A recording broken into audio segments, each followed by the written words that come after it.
नमस्ते साथीहरू, आज हामी चाहिँ ट्याग क्वेसनको बारेमा छलफल गर्दैछौँ। आफू पनि सिक्ने अनि बच्चाहरूलाई पनि यसको यो भिडियोको थ्रुबाट सिकाउँ भन्ने। ओके, हाम्रो बेटालाई रागा 8 कक्षामा पढ्छ। उसलाई चाहिँ एउटा प्रश्न सोधिन्छ ट्याग क्वेसनको। यो that's a good beginning. Yes, I would say के सोध्नु छ त भन्नु पर्यो मलाई। अब यो कस्तो हुन्छ, यसको पहिला परिचय दिनु पर्यो नि त। ट्याग क्वेसन भनेको के हो र यसलाई एक्सप्रेस गर्दाखेरि सिम्पली जस्तै पोजिटिभलाई नेगेटिभमा एक्सप्रेस गरिन्छ, नेगेटिभलाई पोजिटिभमा गरिन्छ। त्यो त सिम्पल भइहाल्यो होइन? ओके, यस्तो ट्याग क्वेसन भनेको चाहिँ मैले काटेँ। ट्याग क्वेसन भनेको चाहिँ ठ्याक्कै ट्याग भनेको पुच्छर जस्तो हो क्या। ट्याग लगाइदियो भन्छ नि, ट्याग लगाइदियो पुच्छरको रूपमा प्रयोग गर्छ। एउटा स्टेटमेन्ट हुन्छ, लास्टमा क्वेसनको पुच्छर लगाइदिने, पुच्छ्रे क्वेसन। हाम्रो दैनिक जीवनमा त हुन्छ, यसको प्रयोग हुन्छ, तर नेपाली ग्रामर यसको बारेमा साइलेन्ट छ, बोल्दैन। तर भन्नुपर्दा चाहिँ नेपालीमा पुच्छ्रे प्रश्न भनिन्छ। यता स्टेटमेन्ट पोजिटिभ छ भने उता नेगेटिभ गरेर प्रश्न हुन्छ, उता नेगेटिभ छ भने उता पोजिटिभ गरेर प्रश्न हुन्छ। उदाहरणको लागि हि इज ह्याप्पी, ऊ चाहिँ पोजिटिभ छ नि, उता नेगेटिभ गरेर के हुने भयो? इजन्ट हि हुने भयो होइन? त्यस्तै दे आर नट कमिङ, त्यो नेगेटिभ छ, उता गएर के हुने भयो? राग भन्नुहोस् त।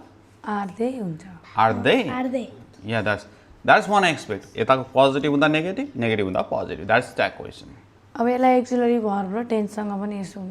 अब यस्तो चाहिँ यस एक्सिलरी भर्ब भएको बेलामा त हामीले नट राख्न सजिलो भयो। इज, एमआर, वाज, वेयर भनेको एक्सिलरी भर्ब्स हुन्। डु, डज पनि एक्सिलरी भर्ब्स हुन्। तर कहिले कहिले मेन भर्ब्सबाट चाहिँ एक्सिलरी भर्ब पत्ता लगाउनु पर्ने हुन्छ। Auxiliary verb are hidden within the sentences, right? जस्तै कि he went to the market, यहाँ त छैन एक्सिलरी भर्ब।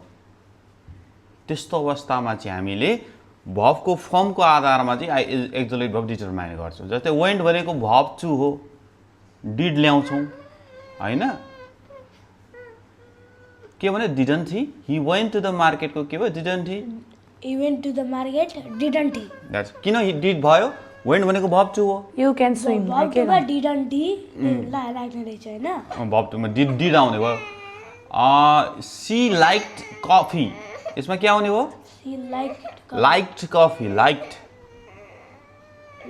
कफी। उनलाई कफी मन। यसको कुन छ एक्सिलरी भर्ब के हो त? म म्याडमले भन्दा पनि हुन्छ डिड हुन्छ। डिडन्ट सी, किन डिड आयो? लाइक्ड भयो। अब हि लाइक्स टु रन, यसको के हुने भयो? लाइक्स आयो। अब लाइक्स आयो भने डिड हुन्छ कि डज हुन्छ? Doesn't he. मैले नेगेटिभ एक्सपेक्टलाई भनिरहेको छु। नेगेटिभ एक्सपेक्टमा अलरेडी एक्सिलरी भर्ब हुन्छ। त्यसैले I do a lot of different things every day, के हुनु पऱ्यो? यसलाई बनाउँ त ल ट्याग क्वेसन। के अरे? I do a lot of different things every day. Don't I हो। डन्ट आई, किनभने डु भनेको डुको डन्ट। Okay, that's one. हामीले एक्सिलरी भर्ब पत्ता लगाउनु पऱ्यो। यता पोजिटिभ छ भने उता नेगेटिभ, उता नेगेटिभ छ भने पोजिटिभ। इज छ भने इजन्ट होइन? तर अब बात छ कि छैन? छ नि।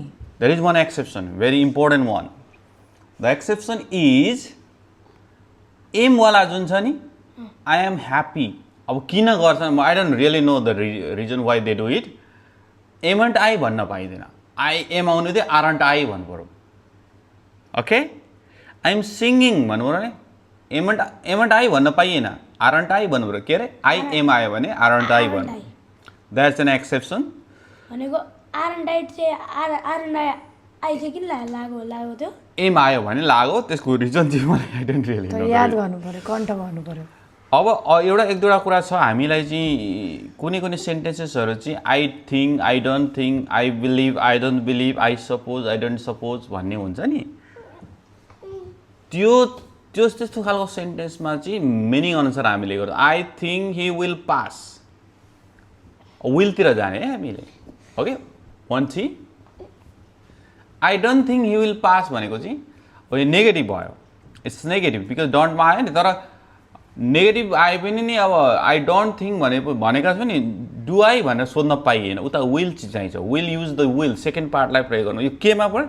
I think, suppose, believe, there are some other verbs. Will part हुन्छ। I think he will come, want he भन्नु पऱ्यो। I don't think he will come, will he, right? अरू के छ? Yeah, there is another aspect of it. Madam, we are being clear up to now, right? यस अर्को aspect के छ भने हाम्रो इम्परेटिभ सेन्टेन्स भनेको कमान्ड सेन्टेन्स, आदेश दिने सेन्टेन्स।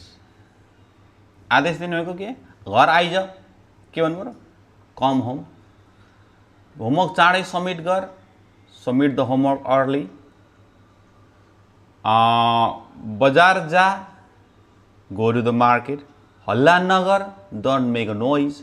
यो आदेश दिने जुन छ त्यसको लागि चाहिँ नेगेटिभ भए पनि पोजिटिभ पनि, you don't care about the degree of positive or negative, you care for the tag that you use in the end. That the tag you use is will you? Will you? Don't go to the market. Will you? you? Will you? Let me come in. Will you? Will you? Let भनेको let's र let को difference छ, तपाईले I will see it of course. But let me come you. Let me call you. Will you? Will you? Don't stay here. Will you? Will you? That's right. आदेशमा है त। Any clarity छ ma'am? अब लेट्सको बारेमा लेट्सको बारेमा। Let's भनेको चाहिँ I include हुन्छ क्या लेट्समा चाहिँ। लेट्समा चाहिँ आई इन्क्लुड हुन्छ। जस्तै लेट मी गो होम र लेट्स गो होमको फरक के हो भने लेट मी गो होम भनेको मलाई घर जान देऊ भयो, लेट्स गो होम भनेको घर जाउँ भयो। जाउँ भने दुईजना भइसक्यो। Shall we? Let's play cricket. Shall we? Let's sing a song. Shall we? Shall we? के भनेको? गीत गाउँ हो, गाउँ नगाउँ त भने जस्तै हो है। That's how it work. अब there is another aspect that should be the last thing of this I think.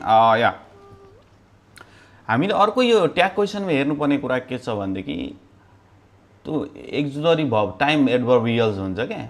Always भनेको सधैँ, नेभर, सेल्डम, हार्डली जस्ता टाइम एडभर्ब छ नि, त्यो चाहिँ देखिन चाहिँ नट नदेखे पनि they are not. I hardly see you भनेको चाहिँ म तिमीलाई देख्दै देख्दिनँ भने जस्तै हो। त्यस्तो अवस्था छ भने त्यहाँ नट छ भन्ने बुझ्यौँ है हामीले। We know that there is a not there. Not भएपछि उता नट हुनै भएको भएन? भएन। यता नट हुँदा उता not. I hardly see you. Do I? She never drinks coffee. She never drinks coffee. Does she or barking dog seldom bites. भुक्ने कुकुरले टोक्दैन भन त। ल म्याडम के Does it हुन्छ? Does it? A barking dog seldom bites, right? So we are going towards the end of the session. Then we have got something. अब they as a pronoun भन्न चाहिँ हामीले उता somebody is coming, एउटा मान्छे मात्र आए पनि कोही आउँदैछ भन्दैछु हैन, somebody is coming, तर त्यसको pronoun चाहिँ they हुन्छ। somebody is coming को ट्याग के हुने भयो त्यसो भने is there त भन्न मिलेन, aren't they भन्नु पर्यो। somebody, someone, anybody, anyone, everybody त्यस्तो चीज आयो भनेदेखि they भन्ने pronoun लाग्यो। So you use the verb accordingly, okay? Somebody likes to help you. के भन्नु पर्यो ल ma'am? Somebody likes to help you. Likes to help you. Do they हुन्छ? Don't they? Don't they? Don't they? Don't they? Okay. So these are the things. अब राघवलाई 1 नम्बरको जाँच आउँछ। हामी अब सम्भवतः यसको सोलुसन पनि गरौँला भोलिको भिडियोमा। यसको सबै सोलुसन गर्न एउटा जाँदा चाहिँ बोनस राखौँ है त। कहिले कहिले सेन्टेन्स देयरबाट पनि सुरु हुन्छ नि त। There is a snake on the way. बाटामा सर्प छ। There is a lizard. छैन त भन्दा के हो? There is a snake on the way. There is a lizard on the wall. Isn't there भन्नुपर्छ। Isn't there? देयरको लागि देयरै हुन्छ है, तर द्याट र त्यसको लागि इट हुन्छ। अनि केही कुनै प्रश्न छ म्याडमहरु? छैन। अब कन्क्लुड तपाईले सुरु, तपाईले कन्क्लुड गर्नु पर्यो। एबा अन्त एउटा त्यो क्वेशन हुन्छ नि त नेपालीको कर्म। अब धेरै दिनपछि ट्याग क्वेसनको बारेमा रिभाइज गर्दा मलाई पनि पुरा खुसी लाग्यो, आनन्द लाग्यो। पहिला स्कुलमा पढ्यो, कलेजमा पढ्यो, त्यसपछि यो युजै भएन, छोरालाई पढाउन पाउँदा हजुरहरूले पनि यसबाट केही सिक्नुभयो होला भन्ने मैले आशा राखेको छु। केही क्वेसन भए हामीले छुटाएका केही चिज छन् भने कमेन्ट गरेर लेखिदिनु होला। Thank you so much. तपाईँको इन्फर्मेसनको लागि तपाईँले जुन प्लेटफर्ममा हेर्नु त देखिहाल्छ। Majority of the time I will be posting videos on let's learn English together भन्ने युट्युब च्यानलमा। Thank you very much. Good time. Bye. Good night.